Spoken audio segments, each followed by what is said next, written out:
कर्म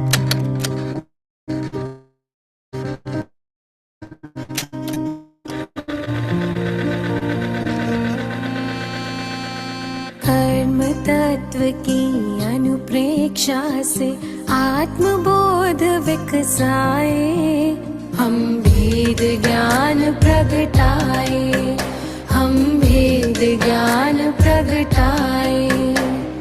निज आत्म में रमण करें और देह भाव विसराए, हम भेद ज्ञान प्रगटाए, हम भेद ज्ञान प्रगटाए।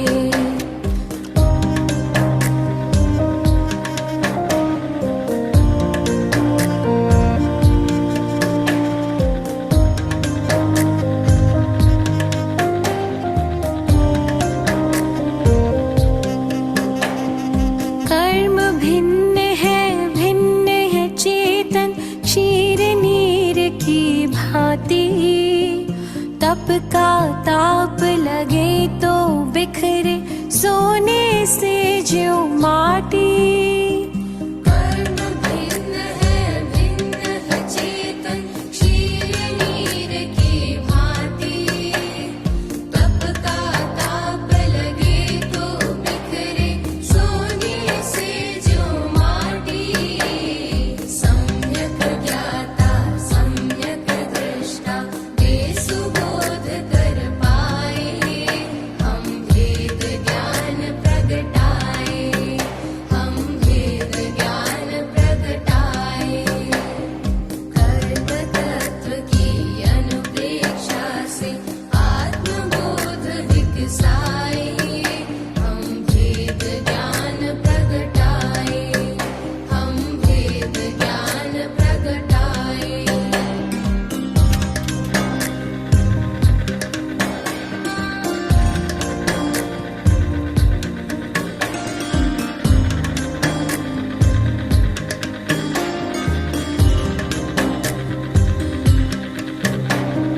पुण्य भी पुत्कल पाप भी पुत्कल, कर्म भेद ये सारे बंधते अरुसत्ता में रहते फल दे न्यारे न्यारे। पुण्य भी पुत्कल पाप भी पुत्कल, कर्म भेद ये सारे बंधते अरुसत्ता में रहते फल दे न्यारे न्यारे। ज्ञान दीप संभाव की ज्योति भीतर आप जलाए, हम भेद ज्ञान प्रगटाए, हम भेद ज्ञान प्रगटाए। कर्म तत्व की अनुप्रेक्षा से आत्मबोध विकसाए, हम भेद ज्ञान प्रगटाए, हम भेद ज्ञान प्रगटाए।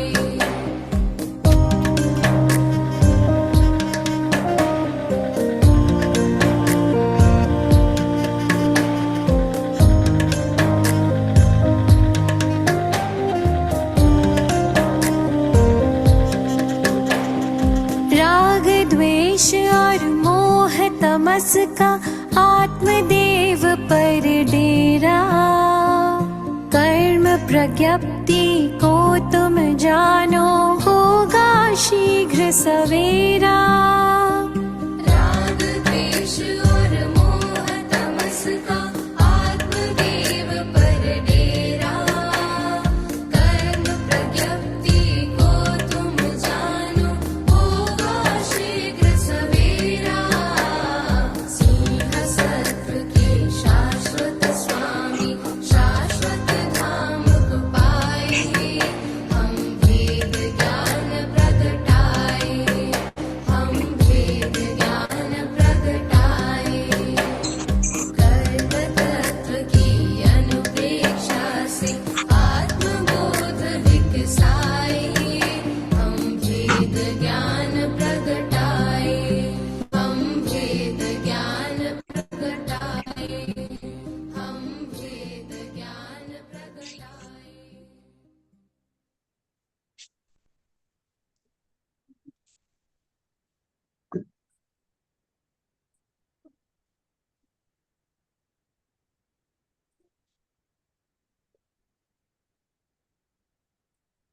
जय जिनेन्द्र सभी को। जय जिनेन्द्र। जय जिनेन्द्र सर। जय जिनेन्द्र दीदी।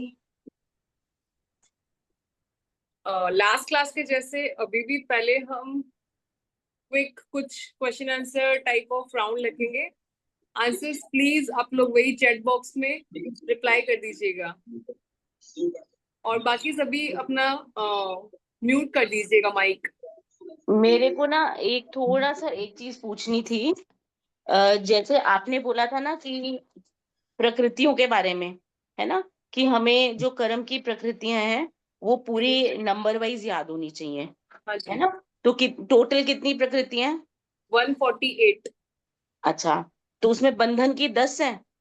नहीं, किसकी 10 है? बंधन बंधन है बीच में, जो नाम कर्म में 14 पिंड प्रकृतियां होती हैं। हाँ, तो बंधन उसमें है। हाँ बंधन है, तो बंधन की कितनी? 5 है उसमें? 5। अच्छा, तो नामकरण अभी तक किया नहीं है हमने। हाँ एक्चुअली ना मैंने नोट कराया हुआ है, तो अच्छा, मैंने 158 लिखी हुई है। बंधन की 5 है। मैंने बंधन की 15 लिखी हुई है, वो सबके साथ ना, जैसे औदारिक औदारिक बंधन, औदारिक तेजस बंधन, औदारिक कार्मन बंधन, नहीं, ऐसे करके औदारिक बंधन, वैक्रिय बंधन, आरक बंधन, कार्मन, तेजस बंधन, 5 बस ही होंगे। 5 शरीर वाले बंधन मेन, जैसे संघातन का है। ये हम आगे जब पढ़ेंगे तब करेंगे, बाकी सब कंफ्यूज हो जाएंगे ओके, वरना। मैं ना एक्चुअली याद करने के लिए सही करा है था, आपकी बात। हाँ। इसलिए फिर मैंने कहा, मैं कंफ्यूज हो गई, मैंने कहा 158 तो नहीं बोली उन्होंने, तो इसलिए ठीक है ओके, बस। थैंक दीदी ठीक है। थर्ड चैप्टर तब खत्म हो गया ना लेना, अभी फोर्थ चैप्टर चल रहा है ना? हाँ, फोर्थ चैप्टर। फोर्थ हाँ। चैप्टर में सिर्फ नामकरण बाकी है। अच्छा, रिकॉर्डिंग्स आती है, उसमें आप रिकॉर्डिंग से कवर अप कर सकते हैं। ठीक है, पहला क्वेश्चन है, कर्म कितने प्रकार के होते हैं? अनंत है, लेकिन असंख्य। असंख्य। राइट आंसर इज असंख्य। ओके ओके असंख्य। ओके, कर्म बंध के मूल 2 कारण कौन से हैं? राग और द्वेष। राग और द्वेष। राग और द्वेष। राइट। 12 नंबर की उत्तर प्रकृति कौन सी है?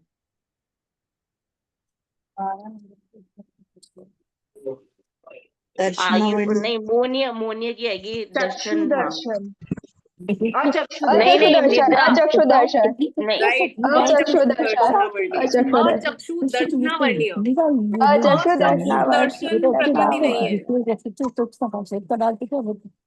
अचक्षु दर्शन प्रकृति नहीं है। दर्शनावर्णन। अचक्षु दर्शन प्रकृति नहीं है। अचक्षु दर्शनावर्णीय ये प्रकृति है। तो जब आप कुछ भी बोलेंगे तो ये ध्यान रखने का एकदम से। और किसका माइक ऑन है जो प्लीज बात कर रहा है? क्लास डिस्टर्ब हो रही है, प्लीज आई रिक्वेस्ट अपना माइक ऑन कर दीजिए।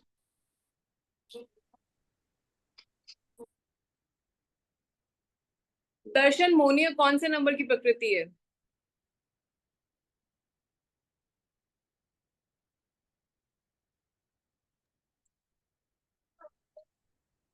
एनीवन? 17। दर्शन मोनीय 17 प्रकृति नहीं नंबर है। की है। नहीं, दर्शन मोनी, नहीं, कोई भैया ने 16 आंसर नंबर। दिया प्रकृति नहीं है। राइट, प्रकृति नहीं है। हाँ। दर्शन वेद नहीं आएगा ना? दर्शन वेदनीय, दर्शन मोनी प्रकृति नहीं है। इसके जो पार्ट है, दर्शनावर्णीय। सम्यक वेदनीय, मिथ्यात्व वेदनीय, सम्यक वो उत्तर विद्या- प्रकृति में इंक्लूड होंगे। हाँ। अनंतानुबंधी क्रोध कौन से नंबर की प्रकृति है? 20वें। अनंतानुबंधी क्रोध प्रकृति नहीं है। अनंतानुबंधी क्रोध वेदनीय, जब ऐसा बोला जाए अनंतानुबंधी क्रोध वेदनीय कर्म, वो प्रकृति है। सिर्फ जब हम बोल रहे हैं अनंतानुबंधी क्रोध, तो वो प्रकृति नहीं है। ओके। नंबर आपने करेक्ट बोला था 20, जिसने भी बोला था नंबर करेक्ट, कैलकुलेशन आपकी बराबर थी, 20 नंबर पे है। पर अनंतानुबंधी क्रोध वेदनीय कर्म जब पूरा बोला जाए तो वो एक 20 नंबर की कर्म प्रकृति है। जब हम सिर्फ बोल रहे हैं अनंतानुबंधी क्रोध, तो वो कोई कर्म प्रकृति नहीं है। ठीक है, नौ कषाय में नौ का मतलब क्या है? सहायता देना, राइट, सहयोग करना। सहायक या सहायता देने वाला। कषाय का मीनिंग क्या है? कष्ट जमा आए, संसार कष्ट के जमाए, बढ़ाना, संसार को संसार बढ़ाना। को बढ़ाना। संसार को भटकाने वाले भाव। ग्रहण करने योग्य वर्गणाएं इन टोटल कितनी है? असंख्य, अनंत। ग्रहण करने योग्य दोबारा से क्वेश्चन पूछना, दोबारा पूछना। ग्रहण करने योग्य वर्गणाएं कितनी हैं? 5। 5। राइट, 5। उसमें से थर्ड नंबर कौन सी है? भाषा, भाषा वर्ण। भाषा वर्ण। भाषा वर्ण। जीव सोच सकता है, मनन चिंतन कर सकता है, कौन सी वर्गणा के कारण? मन वर्गना। मन वर्गना। मन वर्गणा। राइट। कर्म बंध के जो 85 कारण हैं, उसके अंदर से 13 नंबर कारण कौन सा है?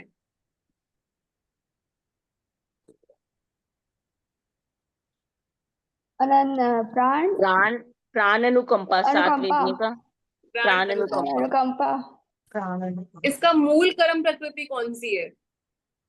वेदनीय कर्म, कर्म। वेदनीय कर्म। नहीं, वेदनीय, वेदनीय। वेदनीय कर्म। राइट।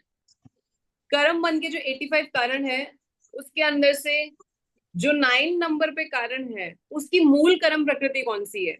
दर्शनावर्णी। दर्शनावर्णी। दर्शनावर्णी।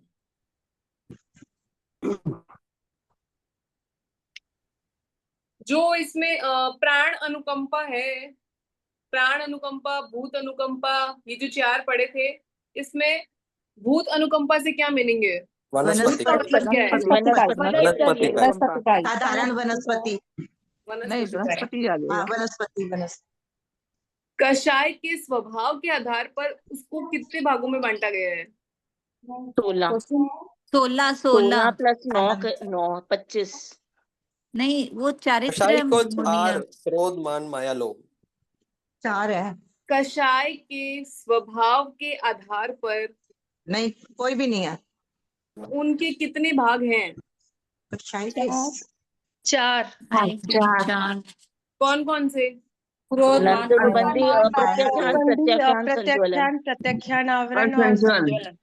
ये जिसने भी बोला इनका आंसर राइट है। अनंतानुबंधी, अप्रत्याख्यान, यानी प्रत्याख्यान, वरण, प्रत्यक्षान और संज्वलन। संज्वलन। Okay okay. ये जिसने भी आंसर दिया उनका आंसर करेक्ट है।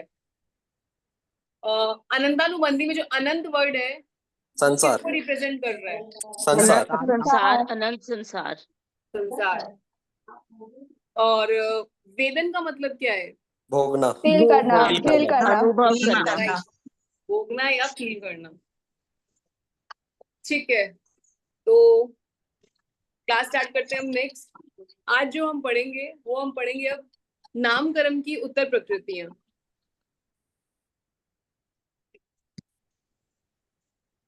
तो नामकरण की जो उत्तर प्रकृतियां हैं वो 93 उत्तर प्रकृतियां हम पढ़ेंगे। सबसे पहले तो नामकरण का मतलब क्या है? नामकरण का स्वभाव किसके समान है?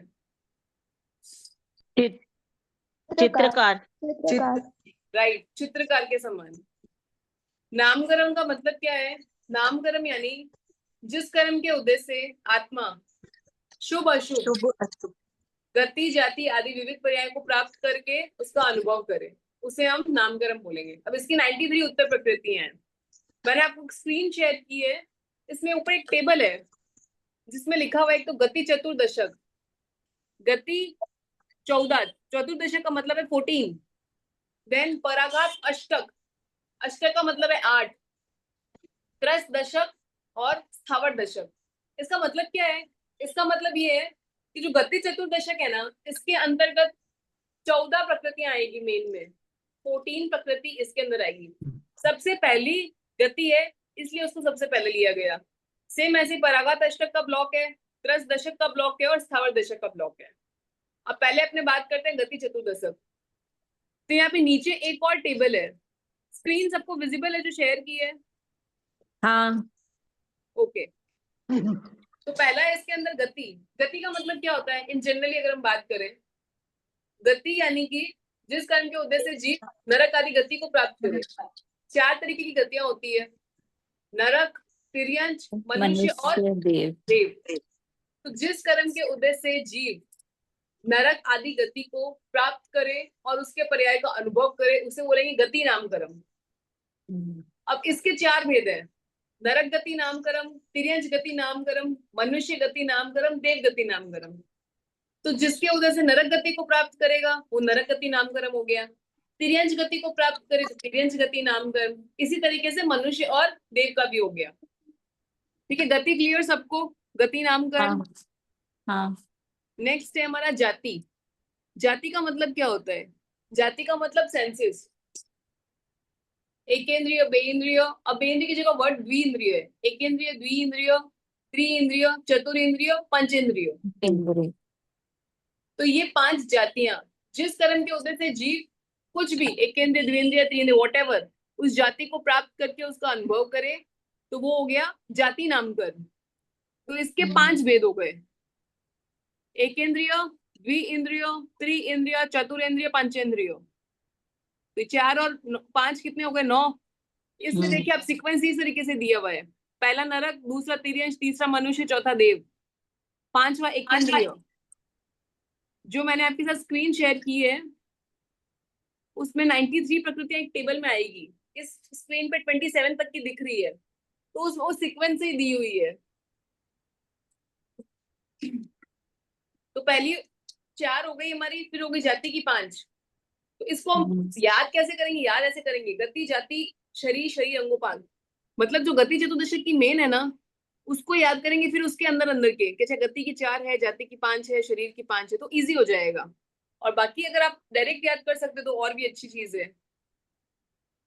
नेक्स्ट है अपना गति, जाति। जाति के बाद में शरीर। शरीर कितने? 5, औदारिक, वेक्रिय, आहारक, तेजस और कार्बन। ये 5 शरीर है।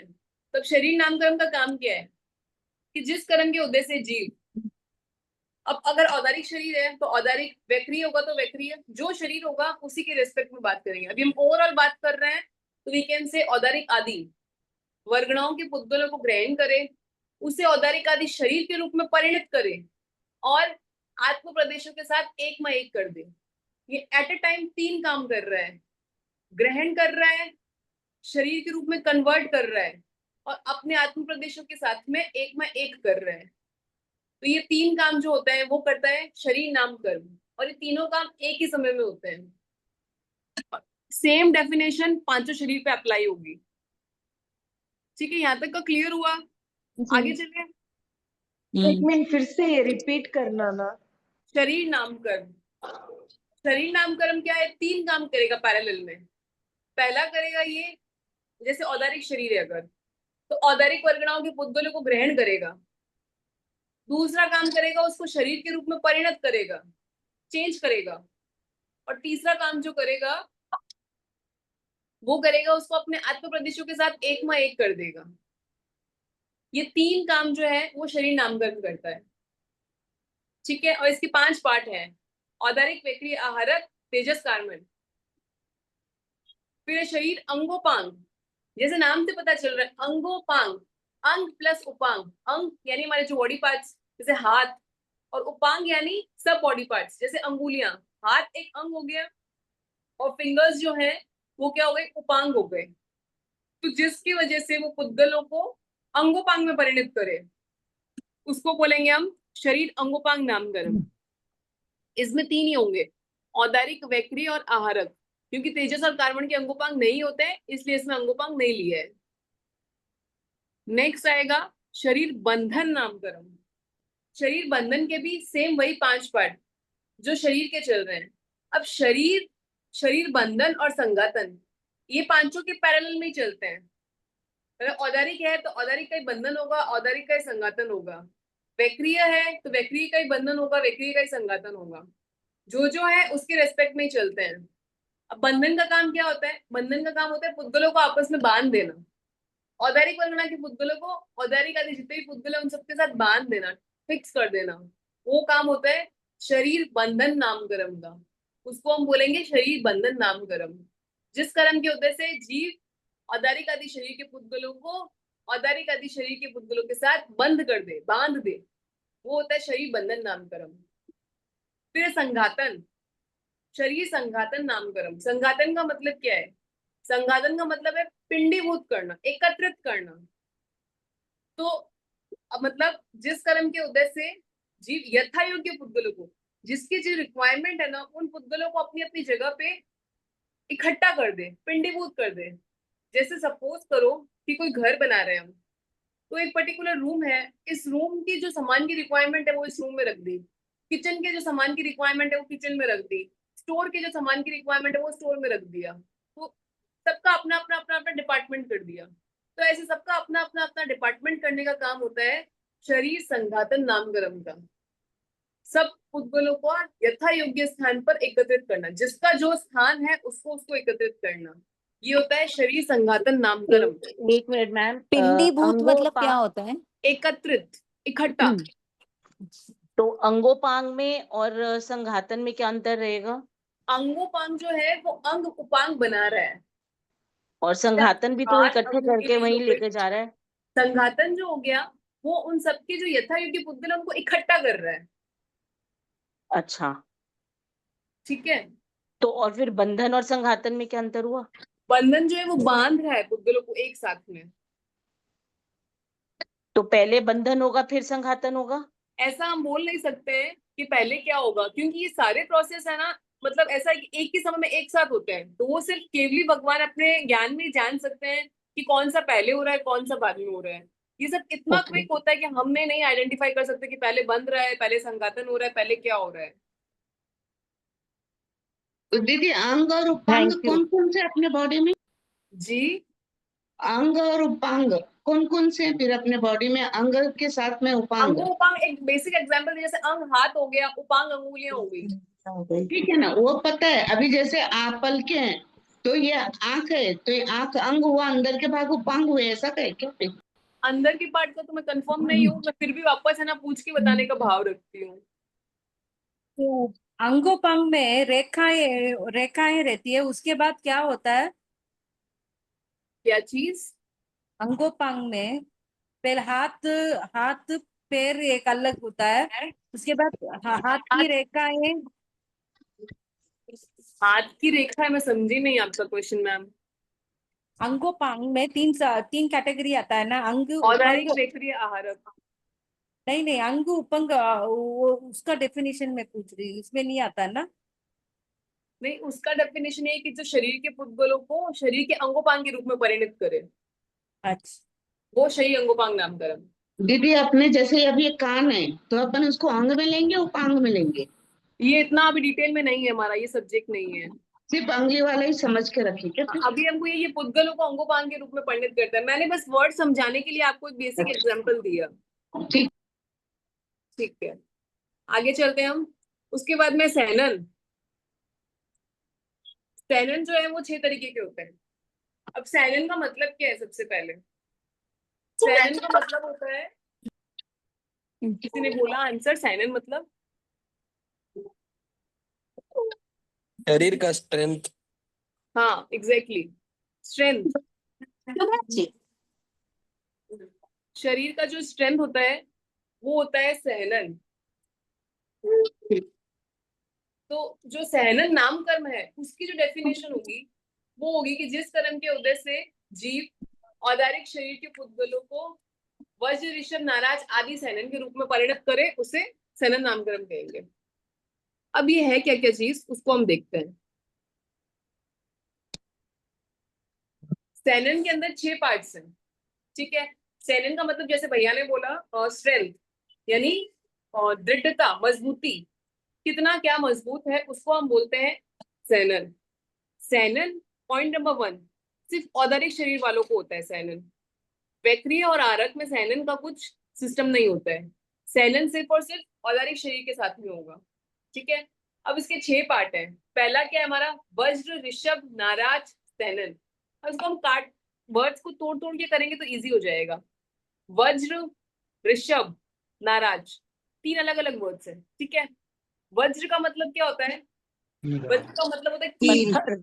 कील कील कील मोटी सी कील नहीं होती, खीला बोलते हैं ना उसको, कील खीला बोलते हैं। खीला, राइट, खीला। वज्र, ऋषभ का मतलब क्या है? कोई बहुत वेस्टर्न पट, लपेटने का पट, एक लपेटने का पट्टा समझ लो आप, बहुत अच्छा हेवी। और नाराज का मतलब क्या होता है? नाराज का मतलब मरकट बंद। मरकट बंद यानी कैसे? जैसे बंदर अपनी माँ को पकड़ता है दोनों हाथों से एकदम टाइट, उसको बोलते हैं हम नाराज। तो वज्र ऋषभ नाराज में क्या होता है? दो हड्डियां, सपोज कीजिए दो हाथ है, ठीक है, दो हड्डियों का दोनों ओर से ये मरकट बंद, इस तरीके से विजिबल है सबको? हाँ। ठीक है। इसके ऊपर वो लपेटने का पट, उसको भी कील से भेद दिया। अब ये जो जितना स्ट्रॉन्गनेस है ना, उतनी स्ट्रॉन्गनेस उनकी बॉडी में होती है, उसको बोलते हैं वज्र ऋषभ नाराज सेनन। इसका मतलब ये नहीं है कि उस टाइम हड्डियों का स्ट्रक्चर ऐसा होता था कि ऐसा है, फिर कुछ ऊपर लपेटा हुआ है, कुछ कील जोड़ा हुआ है। हड्डियों का स्ट्रक्चर नहीं है वो, लेकिन उनकी जो मजबूती है, जो स्ट्रेंथ है, वो इतनी होती थी कि ये दो एकदम टाइट पकड़ा हुआ, फिर ऊपर लपेटा हुआ और कील से भेद दे, तो जितनी स्ट्रेंथ होएगा, जितना पक्का होएगा, उतना पक्का होता है वज्र ऋषभ नाराज सेनन। ठीक है। अच्छा, एक क्वेश्चन, वज्र ऋषभ नाराज सेनन वाले को अगर स्त्यानर्दी का उदय होता है तो कितना बल प्रकट होगा? वासुदेव में आधा। वासुदेव के वेरी नाइस, वासुदेव के 4 आधा। गुना ज्यादा। वासुदेव। अच्छा, अब यहाँ पे भी जब लिखा आए आपका वज्र ऋषभ नाराज सहनन नाम कर्म, तो आपको कर्म की डेफिनेशन देनी है कि जिस कर्म के उदय से जीव औदारिक शरीर के पुद्गलों को वज्र ऋषभ नाराज सहनन के रूप में परिणत करे, उसे वज्र ऋषभ नाराज सहनन नाम कर्म कहते हैं। अगर वज्र ऋषभ नाराज सहनन सिर्फ इतना लिखा है, तो आपको सहनन की डेफिनेशन देनी होगी, जो आपको जब बुक अगर मिल गई है, मिलेगी, तो उसमें पूरा प्रॉपर डेफिनेशन दी हुई है सहनन की। ये जो मैंने आपको बताई है कि वज्र मतलब कील, वेस्टर्न यानी लपेटने का पट, और नाराज मतलब मरकट बंद। तो दो हड्डियों का दोनों ओर से मरकट बंद, उस पर वेस्टर्न लपट और कील के द्वारा भेद कर जोड़ दिया जाए, तो जितनी मजबूती होती है, उसको वज्र ऋषभ नाराज सहनन कहते हैं। तो सिर्फ वज्र ऋषभ नाराज सहनन पूछे तो ये डेफिनेशन लिखनी है। और जब साथ में नाम कर्म, कर्म वर्ड जब ऐड हो किसी में भी, ये चीज सब पर अप्लाई होगी। जैसे आगे मोने के भी इतने सारे वेद थे, 16 कषाय के वेद थे, 11 वर्ण्य के वेद थे, जिनमें भी आगे कर्म लिखा हुआ हो, तभी हमको कर्म की डेफिनेशन देनी है। केवल ज्ञान लिखा है तो केवल ज्ञान की डेफिनेशन लिखनी होगी। केवल ज्ञानावर्णीय कर्म पूरा लिखा हो तब, या फिर ज्ञानावर्णीय, ज्ञानावर्णीय इटसेल्फ सेज कर्म, ज्ञान पर आवरण लग रहा है तो कर्म ही है। ज्ञानावर्णीय, केवल ज्ञानावर्णीय, तो मतलब कर्म की डेफिनेशन लिखनी है। ठीक है, चलो आगे चलते हैं। वज्र ऋषभ नाराज हो गया, सेकंड आएगा हमारा ऋषभ नाराज सहनन। अब क्या था? वज्र हट गया, जो कीले थी ना ऊपर, वो हट गई। ये दो हड्डियों का दोनों ओर से मरकट बंद, इस पर ऊपर लपेटने का पट्टा, और जो कीले थी उनको हटा दिया, तो वो हो गया उस तरीके की जो मजबूती है, उसको हम बोलेंगे ऋषभ नाराज सहनन। ठीक है। थर्ड आएगा नाराज सहनन। अब क्या? और डाउन, जो पट्टा था उसको भी हटा दिया, अब सिर्फ और सिर्फ ये रह गया मरकट बंद, दो हड्डियों का दोनों ओर से ये टाइट बंद, मरकट बंद, ये रह गया। इसको हम बोलेंगे नाराज सहनन, नाम से पता चल रहा है जैसे। अब नेक्स्ट होएगा अर्ध नाराज सहनन। कोई ट्राई करेगा आप में से? अर्ध नाराज का मीनिंग क्या होएगा? उसमें से साइड एक मरकट हाथ बंद है। हटा दे रहा, एक हाथ हटा दे रहा है। एक साइड खाली मरकट बंद है। राइट, एक साइड टाइट होगा, एक साइड खुला होगा, एक साइड तो मरकट बंद, एक साइड जो है वो सिर्फ खुला नहीं होगा, उसमें बंद, सिर्फ चिपका हुआ खुला, उसको बोलेंगे हम अर्ध नाराज सहनन। अर्ध नाराज सहनन। ठीक है। नेक्स्ट आएगा हमारा किली का सहनन। किली का नाम से पता चला है कील। अब क्या आएगा? मरकट बंद का सिस्टम ही खत्म, ये पूरा हट गया। ये सिर्फ दो ऐसे होंगे, कील से जोड़े हुए होंगे आपस में, कील से आपस में दो चीजों को ऐसे जोड़ दिया तो वो हो गया। तो ये जो मजबूती है उसको बोलेंगे हम किली का सहनन। लास्ट जो है वो है सेवार्थ सहनन। सेवार्थ में क्या होएगा, ये जो टिप पॉइंट्स, जो लास्ट पॉइंट होते हैं ना, बस वो आपस में सटके हुए हैं, उसको हम बोलेंगे सेवार्थ सैनन। अभी कौन सा सैनन है वर्तमान में? सेवार्थ सैनन। सेवार्थ। सेवार्थ सैनन को सैनर्दी का उदय हो सकता है या नहीं? हाँ जी हो सकता है। मनुष्य के दूसरे तीसरे चौथे मतलब चार मनुष्य की चार गुना मतलब 4 गुना तक हो सकता है। सैनर्दी का उदय 4 गुना तक हो सकता है। हाँ, होगा तो मतलब 4 गुना ज्यादा दुगना उसमें वो तिगुना दिखेगा। 4 गुना, दुगना Right. तिगुना 4 गुना।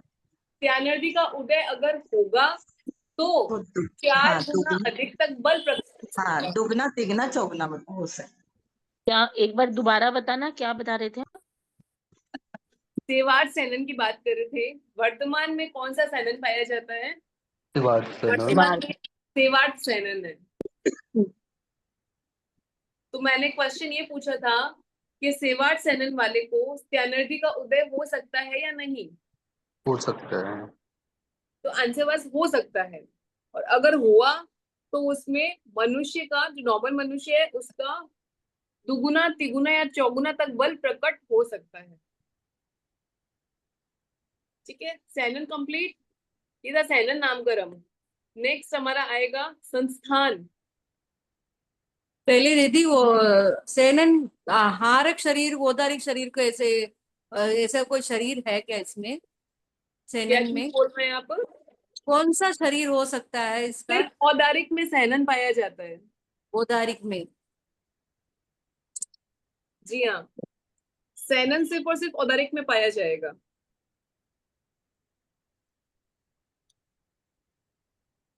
संस्थान, संस्थान का मतलब पता है? बेसिक स्ट्रक्चर आकृति स्ट्रक्चर आकृति आकृति राइट, शेप। आकृति। आकृति।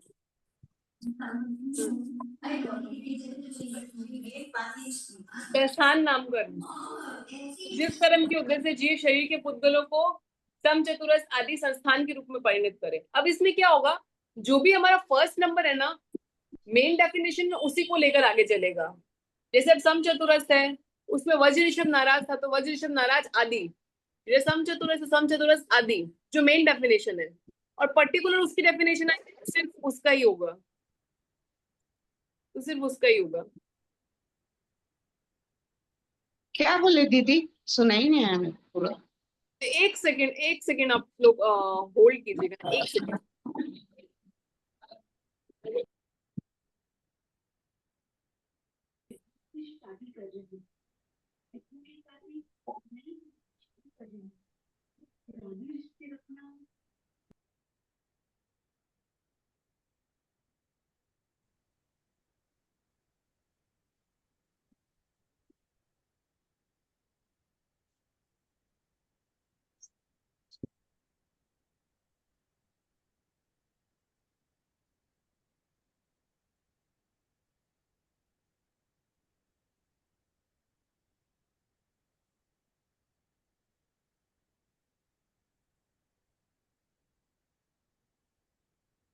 Sorry for inconvenience. हम पढ़ रहे थे संस्थान।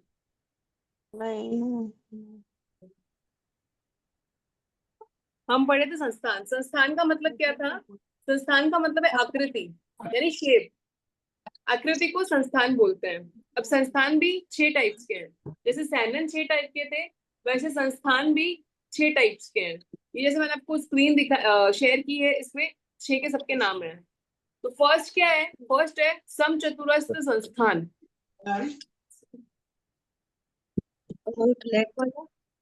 बाकी प्लीज म्यूट कर दीजिए। बाकी किसी का माइक ऑन है, प्लीज रिक्वेस्ट कर रही हूँ, म्यूट कर दीजिए।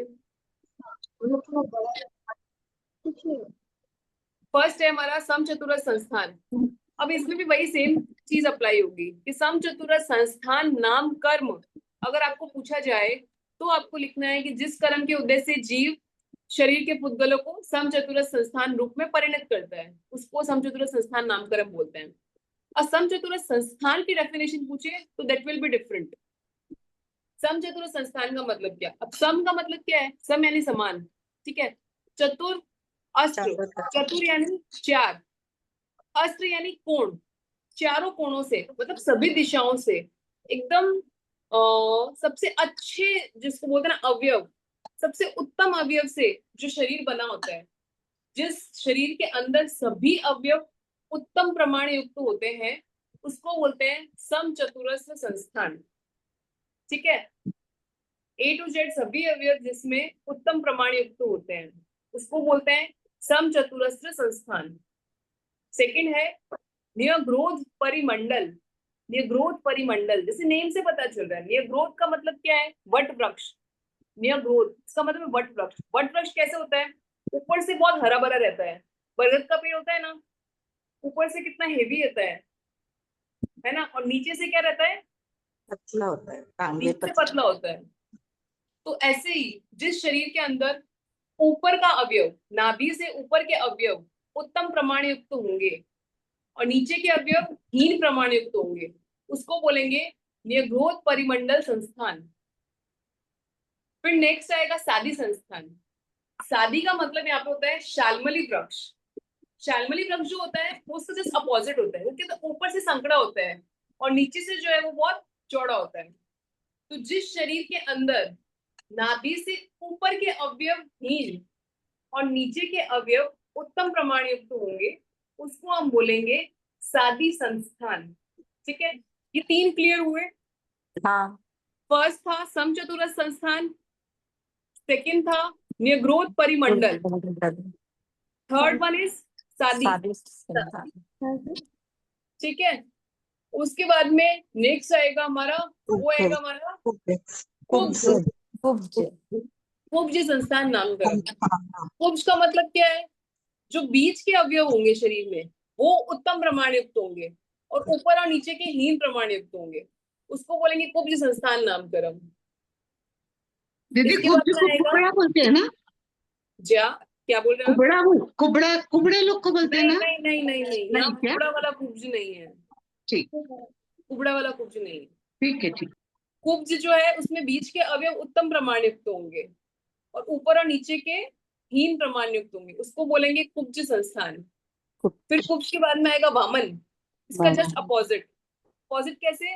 बीच के जो पोर्शन होएगा वो हीन होएगा, ऊपर और नीचे का उत्तम प्रमाण युक्त होंगे, उसको बोलेंगे वामन संस्थान।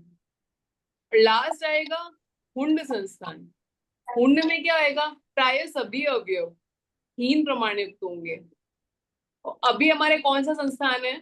संस्थान है। हुंड संस्थान। है इमेजिन अभी। कीजिए तो जिनको समचतुरस्र संस्थान होएगा, मतलब अगर अभी किसी को भी अपने रूप पे अगर घमंड होता है कि हाँ भाई मैं बहुत सुंदर हूँ या बहुत ऐसा है बहुत ऐसा है, तो हम इमेजिन करें कि अभी हमको तो हुंड संस्थान है तो हम क्या सुंदर। प्राय सभी अवयव हमारे हीन है, कुछ भी उत्तम नहीं है। तो जो ये इसीलिए जो कुबड़ा होता है उसको वामन में ले सकते हैं? हाँ शायद ले सकते हैं, वामन लेकिन नहीं, नहीं दीदी, वामन यानी बौना होता है। कंफर्म वामन करके यानी आपको बताऊंगी। वामन यानी बौना होता है, छोटा। बना होगा। क्या? बौना बौना छोटा नहीं रहता है क्या? यहाँ पे वो कुब्ज और वामन, वो अलग कुबड़ा और अलग तरह बोना से वाला होता है। नहीं कंसीडर किया गया है। अच्छा, इसमें बीच अब जो का बोना हीन होता है है ना, ना, बोने के तो हाथ पैर भी छोटे होते हैं। इसमें हीन है। और वामन यहाँ पे वो वैसा नहीं लिया हुआ है, वामन छोटा और कुब्ज कुबड़ा, वो वाला नहीं कंसीडर किया गया है। अच्छा, ठीक है, हम लोग पहले वैसे ही पढ़े हुए हैं ना। हाँ नहीं, बहुत पहले। इसमें चेंजेस है कुछ, उसको वैसे नहीं हाँ, लिया गया है। ठीक है ना दीदी, 25 में। दीदी अच्छे को एक बार समझाते हुए पूरी परिभाषा बताइए ना। जी वापस एक बार, हाँ, अच्छे परिभाषा एक संग समझाते हुए बताइए ना उसको फिर से। पहला है समचतुरस्र संस्थान, यानी सभी अवयव उत्तम प्रमाण युक्त है। सपोज ये बॉडी है, सारे के सारे प्रमाण उत्तम प्रमाण युक्त है, ये हो गया समचतुरस्र संस्थान। फिर है नियग्रोध परिमंडल। इसमें क्या ऊपर का पोर्शन है ना वो गुड है, नीचे वाला हीन है। उसके बाद में आएगा सादी, इसका अपोजिट, नीचे वाला गुड है, ऊपर वाला डाउन है। ठीक है, फिर उसके बाद में आएगा अपने कुब्ज। कुब्ज में क्या है? बीच का जो पोर्शन है वो उत्तम है, ऊपर और नीचे का हीन है। उसके बाद में वामन, इसका अपोजिट, बीच वाला हीन डाउन, है, डाउन है, ऊपर और ऊपर और नीचे का नीचे का उत्तम उत्तम, है। और फिर आएगा हुंड, प्राय सभी हीन है, ठीक है। हीन है। हाँ, अभी एकदम सही करेक्ट समझ में आ गया। तो समचतुरस और हुंड आपस में एकदम अपोजिट हो गए। समचतुरस में क्या है, सब एकदम ओके, वो हुंड में सब एकदम डाउन। डाउन हो गया। ठीक है। निग्रोध और सादी अपोजिट हो गए।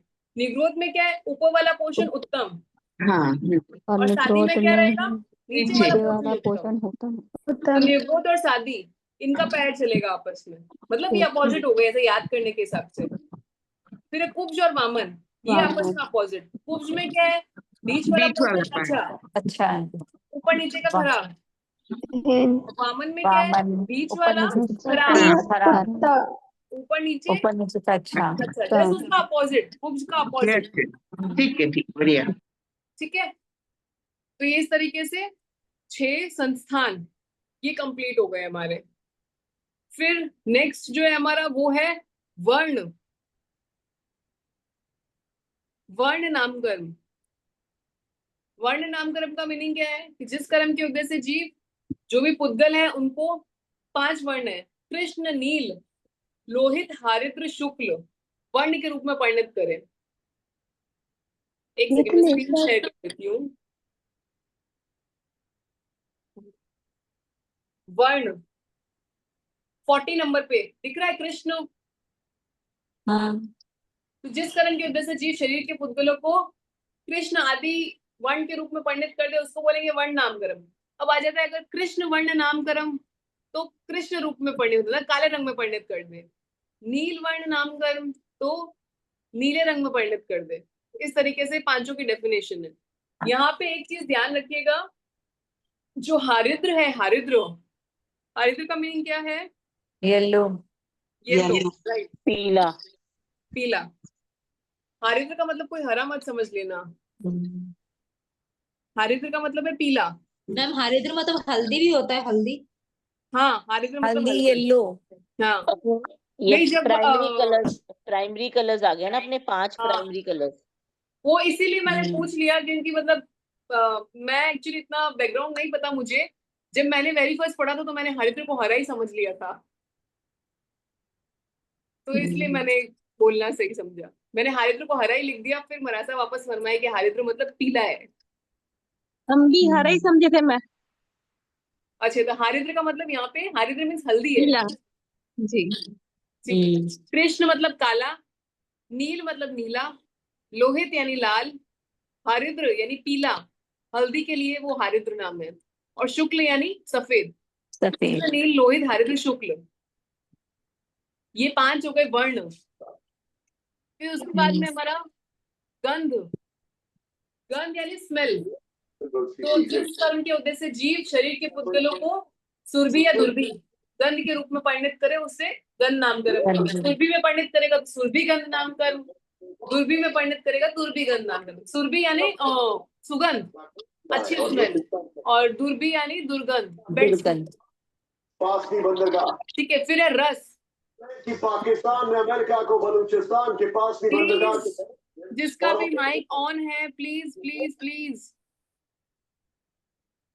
फिर है रस, रस का मतलब क्या, जिस कर्म के उद्देश्य से जीव शरीर के पुद्गलों को 5 रस हैं, तिक्त, कटुक, कषाय, अम्ल, मधुर, इन रस के रूप में परिणत कर दे, उसको हम बोलेंगे रस नाम कर्म।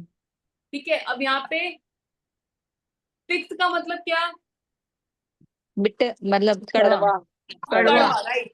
तिक्त का मतलब तीखा नहीं है, तिक्त का मतलब है कड़वा, कड़वा। और कटुक कटुक का का मतलब है तीखा।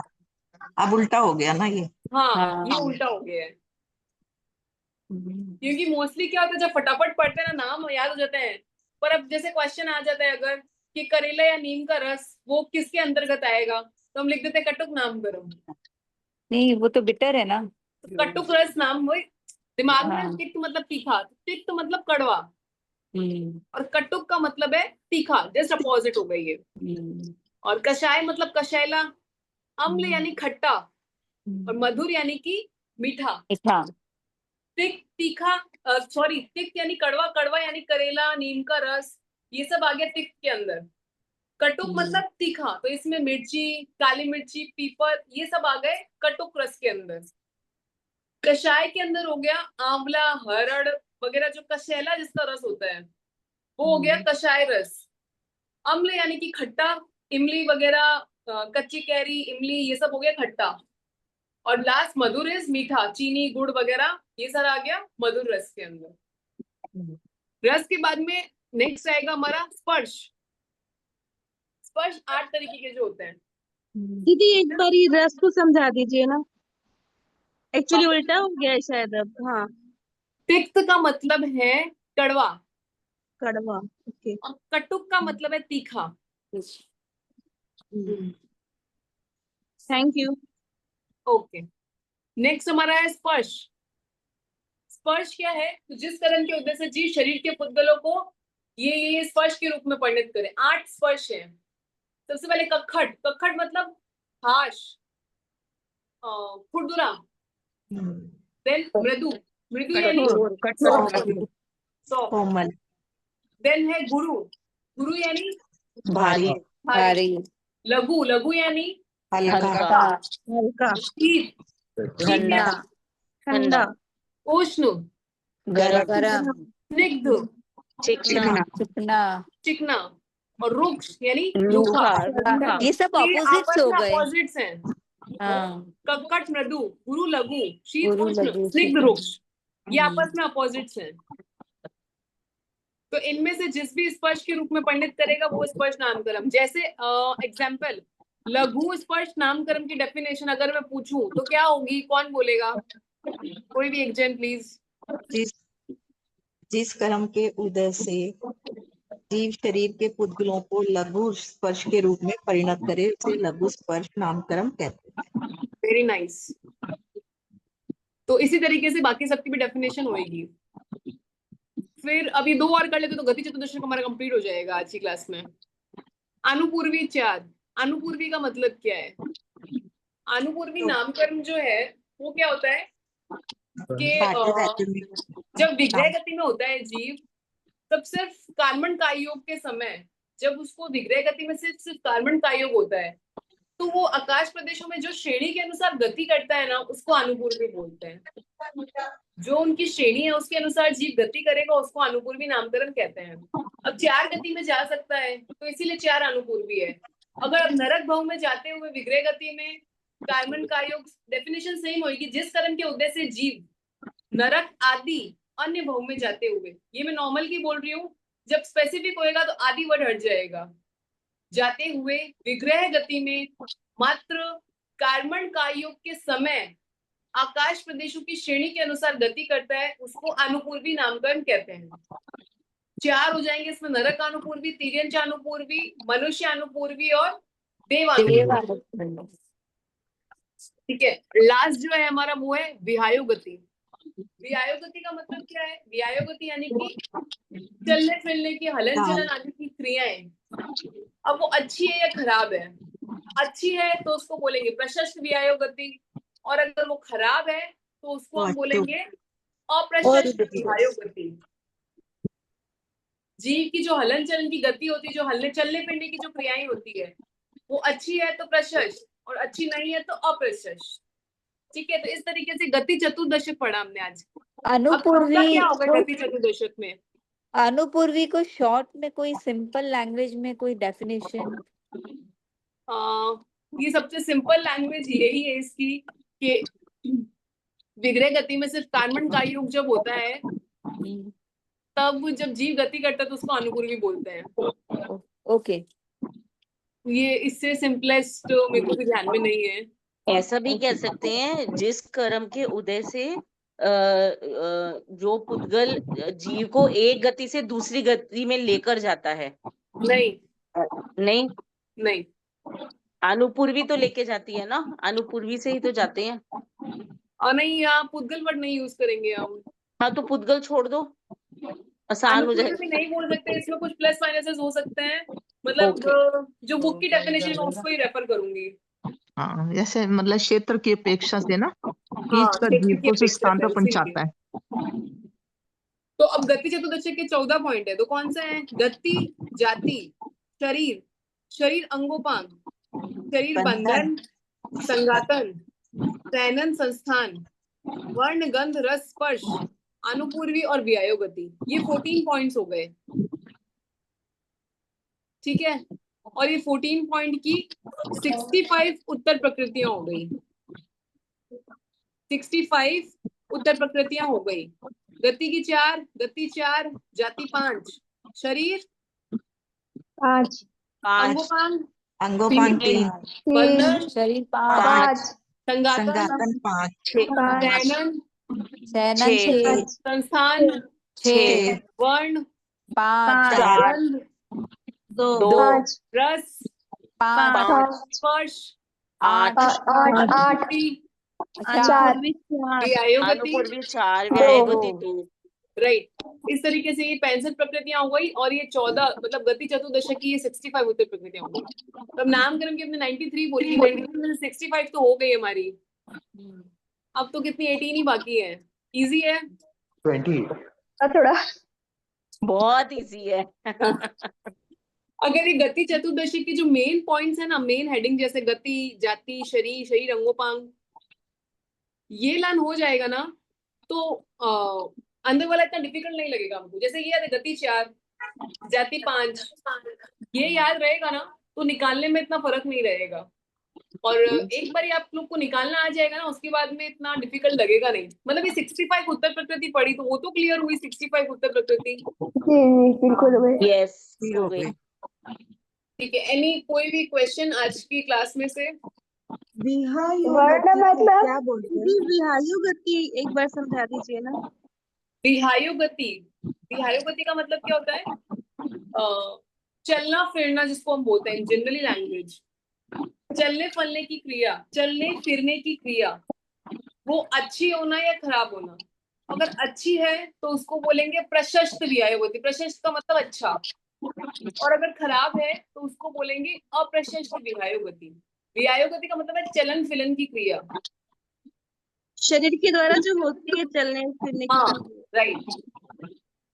वज्र ऋषभ नारायण सैनन, एक बार वापस समझाओगे? एक सेकेंड, 1 by 1 प्लीज। वज्र ऋषभ नाराज, ये वापस समझाओगे?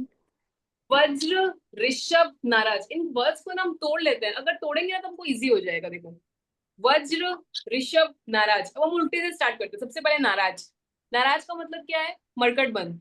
मरकट बंद, 2 हड्डियां हैं हाँ। उसका दोनों ओर से, ये इस तरीके से इस तरीके से, ये हो गया मरकट बंद, मतलब ये हो गया हाँ। नाराज। ओके, ठीक है। हाँ। फिर उसके बाद में क्या था? ऋषभ। ऋषभ, अब ऋषभ का मतलब क्या है? वेस्टर्न पट या लपेटने का पट हम बोल सकते हैं जिसको। तो इसके ऊपर सपोज कीजिए ये कोई पट्टा है लपेटने का, हाँ। तो ये इसको ऐसे किया और इसके ऊपर इसको ऐसे ऐसे से लपेट दिया। ठीक है। हाँ। अब इसके बाद में वज्र, वज्र का मतलब वज्र, मोटी कील, देखो मोटी सारी कील। हाँ। अब ये इतना लपेटने के बाद में, जैसे सपोज कीजिए ये है, इसको पूरा ऐसे ऐसे लपेट दिया। अब ये मोटी कील है, इससे इसको भेद कर जोड़ दिया, तो ये कितना स्ट्रॉन्ग हो गया। तो ये जो स्ट्रॉन्गनेस है ना, उसको बोलेंगे हम वज्र ऋषभ नाराज सैनन। मतलब हड्डियां इतनी स्ट्रॉन्ग हुआ करती थी वज्र ऋषभ नाराज में। हाँ। उस स्ट्रेंथ को, स्ट्रॉन्गनेस को हम वज्र ऋषभ नाराज सैनन बोलेंगे। ओके, वो थोड़ा अलग से पूछना है। एक तो एग्जाम कब होगा हमारा और कितने घंटे का होता है, क्या प्रोसीजर क्या होता है? एग्जाम 3 घंटे का होता है, दिसंबर में होगा। डेट अभी तक नहीं कंफर्म। और रिटर्न एग्जाम आएगा आपका मिडिल ऑफ दिसंबर या स्टार्टिंग ऑफ दिसंबर? वो मुझे आइडिया नहीं है, वो आगे सेंटर से अच्छा। आएगी डेट्स। ओके, 3 घंटे का 100 मार्क्स का? 3 घंटे का 100 मार्क्स का। और हमारा ये एक पूरा आना है, मतलब इसमें हमारा सिलेबस क्या क्या है हमारा इसमें? आपका सिलेबस रहेगा ये बुक 1 से 4 पूरी कर्म प्रज्ञप्ति। अच्छा। और उसके अलावा एक बुक और है कर्म मन और हमारा जीवन। अभी बुक्स तो है नहीं ना हमारे पास। बुक्स आप लोग की डिस्पैच कर दी गई हो, बारिश की वजह से पीछे कुछ इश्यू हो गया वो था। तो कोई बात नहीं, बस यही 2 बुक्स आनी है। और ये 2 बुक्स रहेंगी आपकी, एक तो ये रहेगी हाँ, और एक या करमबंद 1 हमारा से जीवन 4, आप कह रहे हो। हाँ जी ठीक है। और एक कर्म बंद और हमारा जीवन, वो मेरे पास है नहीं अभी, मैं दिखा देती हूँ वरना आपको। कोई बात नहीं, इट्स ओके, ठीक है। मैम मेरा 2 क्वेश्चन है। फर्स्ट क्वेश्चन ये है कि एक तो असंख्य प्रदेशी वर्गना और अनंत प्रदेशी वर्गना, इन दोनों में डिफरेंस क्या होता है? सर एक मिनट प्लीज वापस रिपीट कीजिए ना। असंख्य प्रदेशी वर्गना और अनंत प्रदेशी वर्गना, इन दोनों में क्या डिफरेंस होता है? असंख्य यानी उसमें जो प्रदेश है ना वो असंख्य है, और अनंत यानी अनंत है। अनंत इज ग्रेटर देन असंख्य। हाँ वो तो ठीक है, डेफिनेशन समझ, लेकिन फर्क क्या हो रहा है इसमें? मतलब असंख्य भी असंख्य ही होते हैं, अनंत ही होता है एक तरीके से।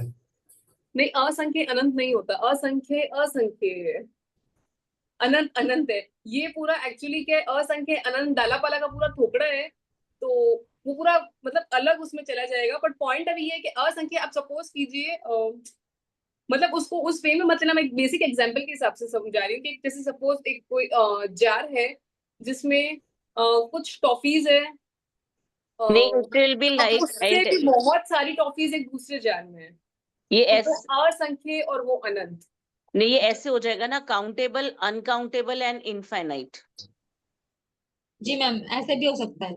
हाँ ऐसे बोल सकते हैं, बट ऐसा हो एग्जैक्टली जाएगा। मतलब वो असंख्य कितना होता है वो पूरा अलग मतलब हाँ आप तो जब आगे असंख्य और को, भी कर्म प्रकृति में आगे पढ़ेंगे तब आगे आएगा। असंख्य को भी तो हम गिन नहीं सकते ना, तो अनकाउंटेबल इज इक्वल टू असंख्य, इनफाइनाइट इज अनंत। वो भैया का क्वेश्चन आई थिंक जैसा मैं समझी ऐसा था कि दोनों ही जब गिन नहीं सकते तो व्हाट्स हाँ द वो मैं समझ रही हूँ, बट इनफाइनाइट इज एंडलेस। तो ये वही जो मतलब वो उससे ज्यादा है, कुल मिला के बात इतनी है। ओके ओके, एक और क्वेश्चन जी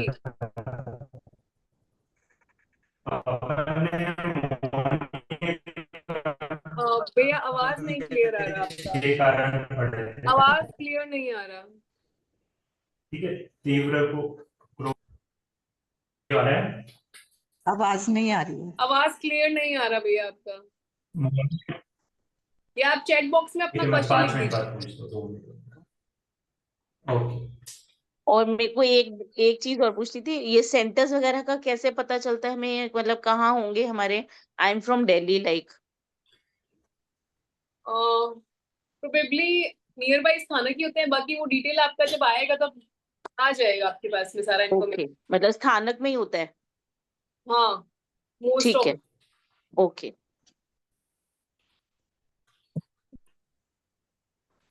वर्ण का मतलब वर्ण मतलब कलर। कलर। हाँ ये 5 रंग है।